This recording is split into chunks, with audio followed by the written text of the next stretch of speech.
Salut jeunes gens et bienvenue dans ce nouvel épisode du Baroudeur du cinéma. Un épisode consacré aux sorties du mois d'août, histoire de se replonger un petit peu dans l'été en cette rentrée. Et pour ce mois d'août, nous vous avions proposé 3 films. Nous vous avions proposé Jason Bourne, Peter et Elliot le Dragon, mais également Dernier Train pour Busan. Le vainqueur du Baroudeur du mois d'août est donc Dernier Train pour Busan, de Eon Sang-ho. Vous m'excuserez mais mon coréen est un petit peu rouillé. Très concrètement, qu'est-ce que c'est le Dernier Train pour Busan? C'est un blockbuster, un très bon blockbuster, le meilleur de cet été, et j'attaque directement en vous disant cela en vous l'expliquant bien sûr par la suite, parce que c'est une réalité. C'est un film qui a été mal distribué, mais dont les retours critiques, en général bien entendu, ont été plus que positifs. Critiques et avis positifs que je partage, mais complètement, parce que le Dernier Train pour Busan, il a compris ce que c'était un blockbuster. On a l'habitude, hein, c'est l'été, on en bouffe, on a eu droit à des suites, on a eu droit à des remakes, on a eu droit à du super-héros pour changer, on a eu droit à du film à grand budget, mais en tout cas, le Dernier Train pour Busan, il est venu discrètement, calmement, et il a mis une petite rouste à tous ces gros films. Je m'explique. Le Dernier Train pour Busan, c'est un film de contaminé. Vous allez me dire, on en bouffe assez, Walking Dead, Fear the Walking Dead, les vieux films de Romero, qu'est-ce qu'on peut dire aussi, enfin, voilà, Resident Evil sur le jeu vidéo, voire pour le cinéma, même si c'est un peu plus discutable. Enfin, en tout cas, c'est un genre que nous maîtrisons tous, je pense. Il est dur d'aller nous chercher là-dessus, d'aller nous surprendre. Et le Dernier Train pour Busan ne va pas vous surprendre en termes de film de contaminé. Il va essayer de vous surprendre sur d'autres éléments. Parce que le Dernier Train pour Busan, c'est l'histoire d'un... On commence en faisant connaissance avec un trader, une tête à claque, très concrètement, l'individualisme à l'excès, enfin bon, toute l'imaginerie qu'on peut avoir autour du trader au cinéma. Un trader qui a des difficultés avec sa fille, là aussi ça fait très bateau comme je vous le dis, et de toute façon au niveau des personnages, on y reviendra, c'est assez bateau. Mais là encore, il y a autre chose à dire. Donc on a ce trader.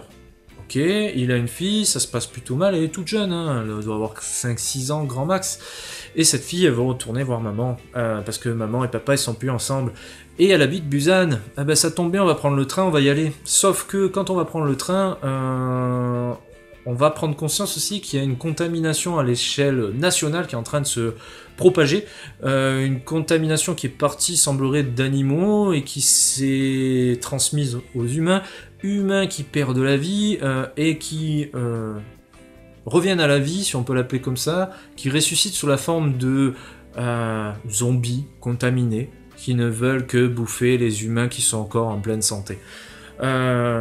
Sauf que ce film de zombies va se passer dans un train. Donc on va avoir tout l'aspect huis clos, on va avoir ce but qui est d'aller à Busan, qui va nous tenir en haleine tout le long du film, avec une montée en puissance au niveau de la tension, au niveau de l'action, au niveau de l'évolution des personnages, mais aussi au niveau du rythme. C'est un film pas éprouvant mais rythmé, qui va vous prendre, si vous prenez à condition de bien prendre le train, jusqu'à Busan, tout simplement. Je vais arrêter les blagues autour du train, mais c'est vraiment ça. Chaque compartiment va être une épreuve pour les personnages, chaque halte va être vraiment propice à de l'échec, de la tension, de la prise de risque, du sacrifice, à tout ce qui va avec un film ou une série ou un jeu vidéo de zombies. On connaît les codes, cependant on peut y jouer avec ces codes, on peut les emboîter, et c'est ce que fait le réalisateur du Dernier Train pour Busan. Parlons des personnages, on a ce trader, on a cette gamine, le trader qui va représenter l'individualisme, le capitalisme d'une société, on va avoir donc cette gamine qui va représenter la pureté, l'avenir qu'on va retrouver parmi des jeunes qui sont des jeunes étudiants un peu bruyants qui vont jouer une compétition de sport, très classique là aussi, on va avoir le couple qui attend un enfant avec le mari un peu costaud, un peu rustre, un peu bof, mais plus proche du peuple. Meilleur personnage du film pour moi, sa femme enceinte qui va représenter elle aussi l'avenir mais une certaine fragilité. On va avoir la vieille dame et sa sœur, une autre vieille dame qui vont être eux la sagesse. Les valeurs d'une société, qu'elles soient occidentales, orientales, asiatiques, enfin tout ce que vous voulez. C'est un film qui aura une portée et des personnages assez universels. Société moderne forcément, mais en tout cas qui peuvent résonner chez nous petits français. C'est ça que j'ai bien apprécié, c'est qu'on n'a pas contenté de jouer sur l'exotisme de ce film, Ça fait très colon blanc, ce que je viens de dire, exotisme, mais vous m'aurez compris dans l'esprit. On va pas jouer sur l'impérialisme américain, non, c'est quelque chose que je trouve assez universel. J'ai pu m'attacher à tous les personnages, j'ai pu aussi en détester, parce qu'on va aussi avoir des personnages qui seront là pour être détestés. À la base, je pensais détester le trader naturellement, ben non, on va avoir les gens qui ne vont pas évoluer malgré une situation bouleversée, qui vont rester dans l'individualisme, dans j'écrase l'autre, dans je pense qu'à ma gueule, et on a à travers ça un petit sous-texte léger qui me semble assez quand même épais pour un blockbuster. Je cherche encore les messages dans les autres films de l'été.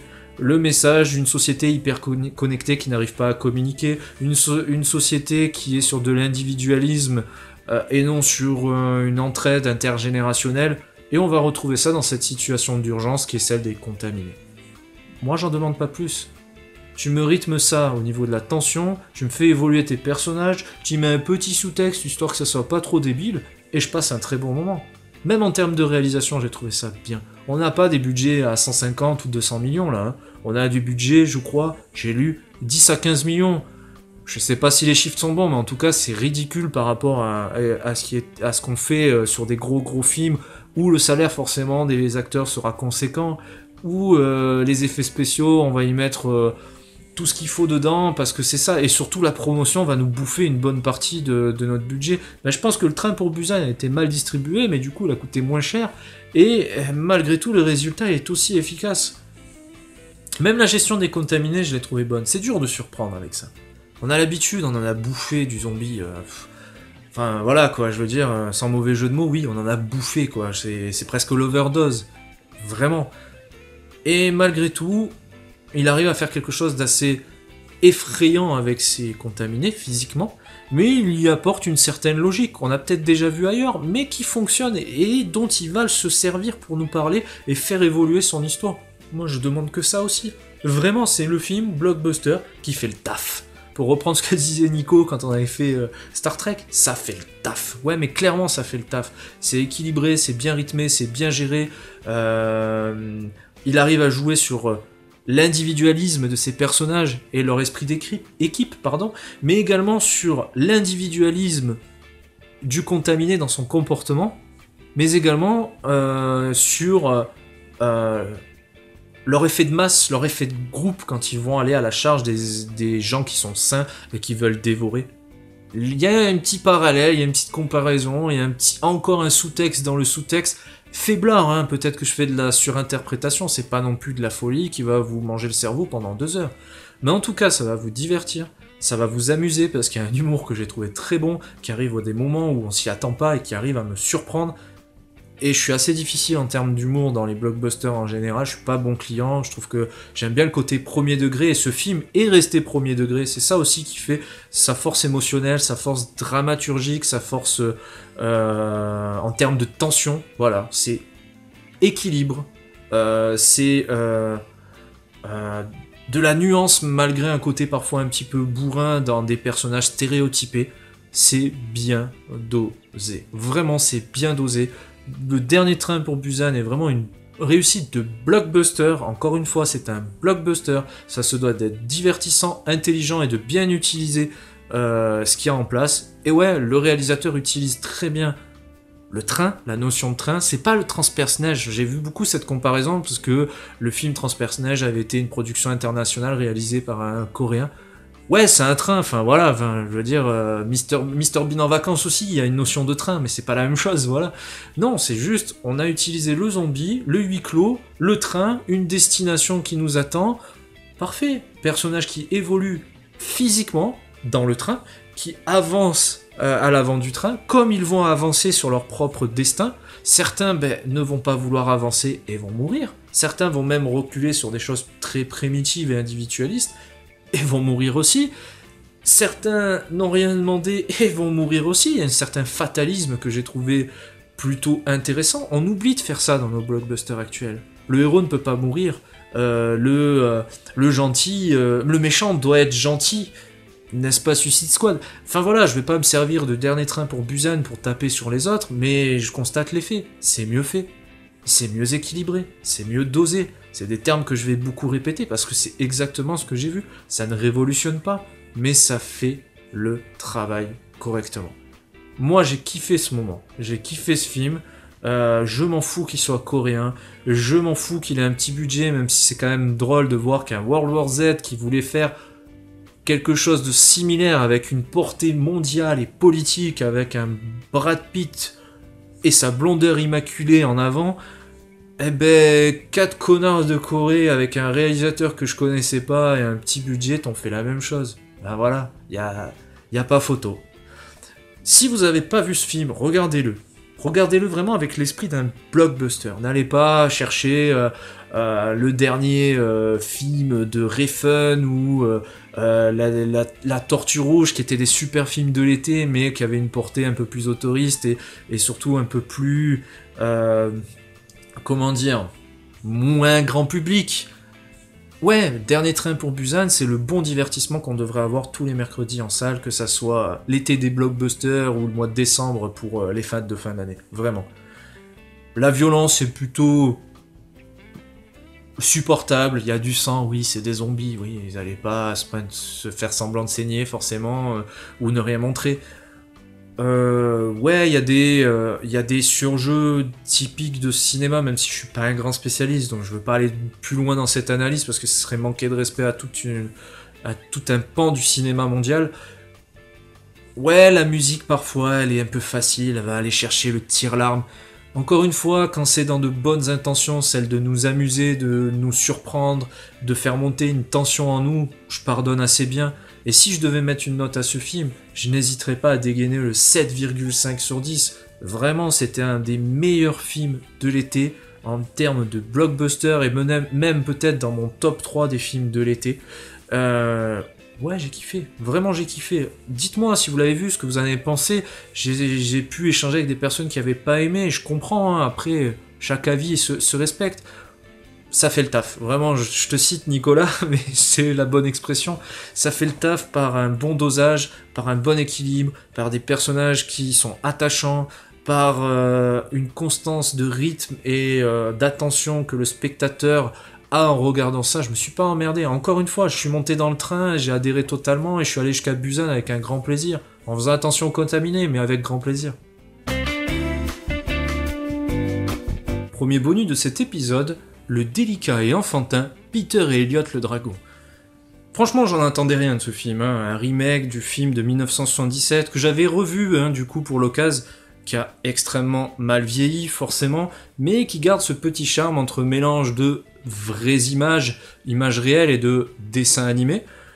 Je dois dire que dans la vague des remakes actuels de tous les contes Disney, films d'animation ou films réels, Peter et Elliot, je suis vraiment allé pour y aller, voilà, très concrètement. Et ben putain, j'ai pas été déçu. Bon, c'est pas extraordinaire, hein. C'est pour les gamins, c'est très prévisible, très enfantin, une histoire très simple, mais c'est plutôt pas mal. On a le parti pris donc d'avoir mis cette histoire sur une époque un peu plus récente, un peu plus contemporaine, avec un petit garçon. D'ailleurs, c'est très intéressant comment commence ce film, de manière assez forte, dramatique, surtout pour un Disney, je m'y attendais pas. Un petit garçon qui perd ses parents dans un accident de voiture et qui se retrouve donc perdu dans une petite forêt aux alentours de cet endroit où il y a eu le fameux accident avec ses parents. Il est menacé, mais non, il va tomber sur Elliot le dragon, qui va donc l'accueillir, l'élever... plus comme un compagnon de jeu, mais voilà, on retrouve cette essence, cette relation entre ce gamin et ce dragon. Bien sûr, ce gamin va être retrouvé par la civilisation, qui va donc à son tour l'adopter, mais il y a le dragon au milieu. On va suivre leurs aventures, ils vont être séparés pour mieux se retrouver. Enfin, vous imaginez très bien que c'est très bateau, facile, c'est pour les gamins, et ça marche plutôt bien. Bon, par contre, la volonté de faire des CGI pour le nouveau dragon, je la trouve logique, c'est peut-être plus actuel, aucun intérêt de refaire du dessin animé sur de l'image réelle à la manière d'un Roger Rabbit, je voyais pas l'intérêt. On a décidé de faire dans le CGI assez dégueu quand même, hein. C'est un petit peu le même problème qu'on pouvait avoir sur... par exemple, le bon gros géant, ce côté, on n'y croit pas, ça fait fake. Autant dans la version de 77, ça donnait un petit charme, autant dans celle-ci, même si on veut rester dans le côté cartoonesque dessin animé, ça fait moche. Ça fait vraiment moche. Faut vraiment pas s'attarder sur ce détail, sinon ça gâche vraiment la séance. Moi, j'ai trouvé que ce film était sympathique. Vous amenez un gamin voir ça, il kiffe. Vous le regardez avec vos yeux d'enfant, vous kiffez. Il n'y a pas de gros changements par rapport à l'ancien. Bien sûr, l'histoire est différente, mais le principe est le même. On a rajouté un petit côté écolo avec une forêt qui est déboisée, dans laquelle vit le dragon et donc Peter. Voilà, c'est l'amitié, c'est la famille, la notion d'entraide, de soutien, on s'abandonne pas. Voilà, c'est plutôt des bonnes valeurs, des beaux messages qui correspondent bien à un Disney. Donc, moi, j'ai pas envie de cracher sur ce film comme on pourrait cracher sur plein de films d'adaptation, Livre de la jungle, Maléfique ou autre, où on peut se dire bon, quel est l'intérêt? Là, je vois pas non plus l'intérêt, mais bon, petite remise à jour, un peu plus moderne, qui plaira à tout le monde, surtout aux gamins. Moi, je mettrais la note de 5,5, c'est parce que ça me fait plus rien, je suis un vieux con maintenant, donc ça me touche plus. Mais je pensais que ça serait pire que ça. Donc, pour les petits, si vous avez des petits, n'hésitez pas à le regarder, ça vous fera une bonne excuse. Le deuxième bonus, mais un bonus de bonhomme, hein, avec des grosses couilles. Hein. Jason Bourne, 5e volet de la saga de l'agent secret. Peut-être celui que je préfère parmi les 3 gros agents secrets. James Bond, Ethan Hunt et donc notre ami Jason Bourne. Jason Bourne qui avait aussi donné ce nouvel élan au film d'espion, avec un côté plus réaliste, plus sur le terrain, plus dans l'impact physique, quelque chose de plus terre à terre. Ça fait plaisir de retrouver Jason Bourne. Rappelez-vous de l'affront qu'on avait eu avec Jason Bourne, l'héritage, qui était vraiment un calvaire. On avait une super trilogie.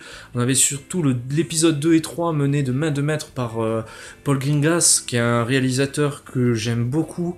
Dans le style, ça bouge beaucoup, caméra à l'épaule, très proche de l'action, des gros plans, une image tremblante, et pourtant je suis le premier à me plaindre de ce type de cinéma, mais je trouve que Paul Greengrass, il s'en sort tellement bien, j'ai vraiment l'impression de vivre les films, d'être avec eux, je trouve que c'est éprouvant, mais dans le bon sens du terme, et c'est tout ce que j'ai retrouvé dans ce dernier épisode de Jason Bourne, toute l'essence, toute la sève de la saga, vraiment. Surtout, comme je dis, l'épisode 2 et 3. Le côté action, le côté conflit réel, on se dit on peut croiser Jason Bourne dans les rues. On est dans la merde parce que c'est souvent une guerre civile ou un gros problème de police et de casse dans tous les sens. C'est ce qu'on aura d'ailleurs. Hein. On va se retrouver dans les rues d'Athènes, à dos de moto, en montant des escaliers avec Jason Bourne, plus physique que jamais, presque mécanique. On est vraiment une machine de guerre. Il avait retrouvé son humanité, il avait retrouvé sa mémoire, il avait retrouvé sa fonction, qui il était. Là, il retrouve sa famille, même si je trouve que c'est trop léger. Mais c'est surtout, on retrouve Jason Bourne. Jason Bourne qui tatane, le Jason Bourne qui a des comptes à régler, le Jason Bourne qui n'a pas disparu, il n'était qu'en sommeil. Et il avait bien dormi d'ailleurs pendant Jason Bourne l'héritage. Enfin voilà, moi j'ai vraiment retrouvé tout ce qui me plaît dans cette saga. J'espère pas qu'on va aller encore sur des épisodes et encore des épisodes. Au bout d'un moment, c'est vite fatigant. James Bond est vraiment une exception parce c'est une vraie saga qui se met dans le temps. Mission Impossible, j'ai peur aussi de ce résultat, de se dire on va encore en faire et encore en faire. Je crois qu'on est sur le 6e qui se prépare bientôt. Enfin, c'est de la folie, quoi. Au bout d'un moment, arrêtez, quoi. Jason Bourne, le dernier épisode, en tout cas, c'était un bon blockbuster de l'été. Vraiment, j'ai kiffé. Il doit être dans mon top 3 des blockbusters de cet été. C'est vrai que l'été est un peu difficile. Avec le dernier train pour Busan dont je vous ai parlé, et également Star Trek, la table ronde que nous avions fait, et ce Jason Bourne, je lui mettrai la note de 7 sur 10, parce que ouais, ça tatane, c'est ça qui me plaît. De la baston. On n'est pas à l'abri d'un bonus. Un bonus dans le bonus, c'est une bonusception. Et j'avoue que là, je me fais un petit plaisir, un petit kiff de vous parler d'un documentaire que j'ai vu récemment. Un documentaire de 2014 qui se nomme Kung Fu Elliot. Un documentaire dont j'ai appris l'existence lors d'un podcast, le podcast d'Instant Critique, l'émission, la chaîne YouTube dans laquelle officier Quentin, qui passe régulièrement dans nos tables rondes. Kung Fu Elliot, c'est un docu qui nous raconte l'histoire d'Elliot, waouh, qui est un Canadien qui pense être le Jean-Claude Van Damme de son pays.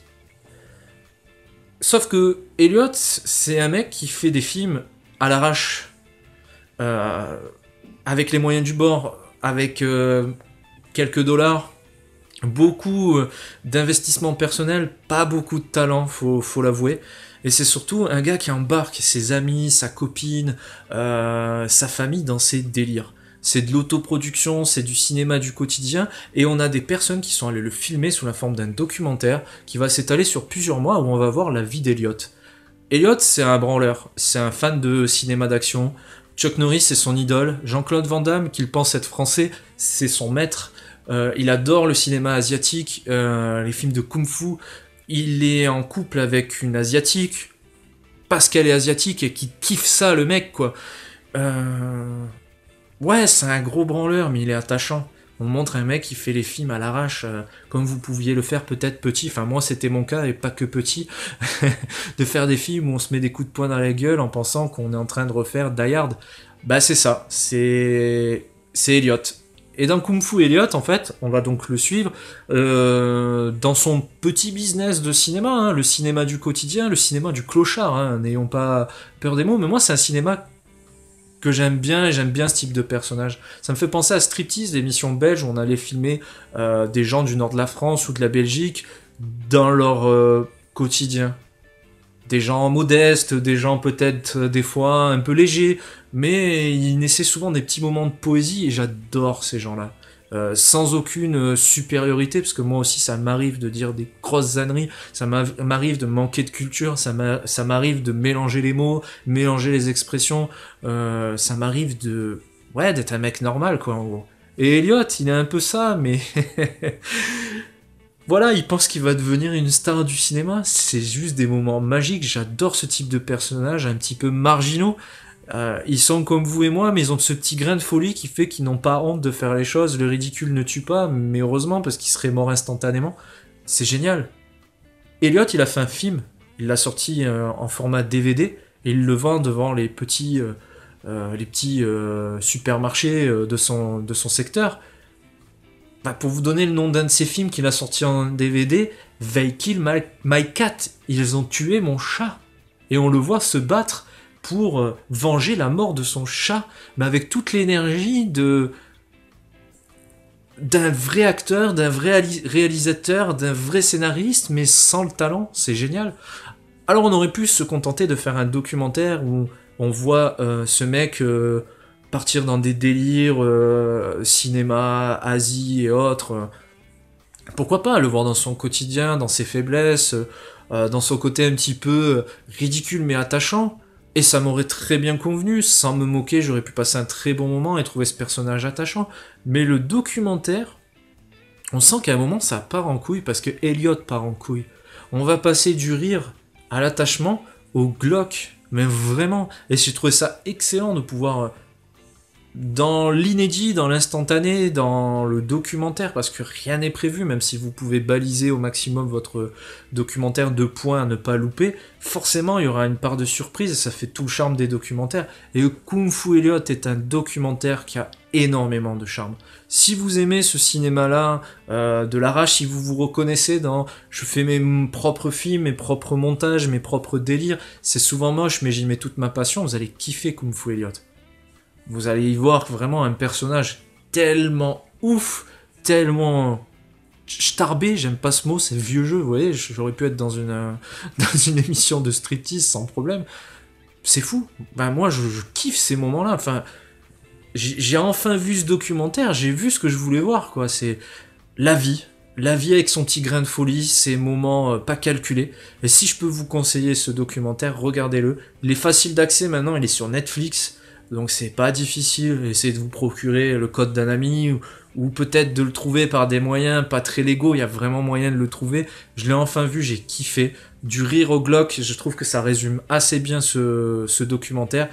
Et je lui mettrai la note de 7,5, c'est peut-être le conseil du mois que je peux vous donner avec le dernier train pour Busan. Regardez Kung Fu Elliot, c'est magique. On reste dans l'Asie, mais c'est pas la même vision du cinéma asiatique, ceci dit, hein. C'était donc l'épisode du baroudeur du cinéma concernant les sorties du mois d'août. C'est avec plaisir que j'ai pu vous parler de Jason, de dragons en CGI, mais également de personnes qui ont un petit peu le mal de transport. J'espère que ça vous a plu, n'hésitez pas à me donner votre avis sur cette émission, mais également sur les films traités. En attendant, je vous dis à bientôt jeunes gens, et surtout, mettez-vous au Kung Fu, même si celui-ci vient du Canada.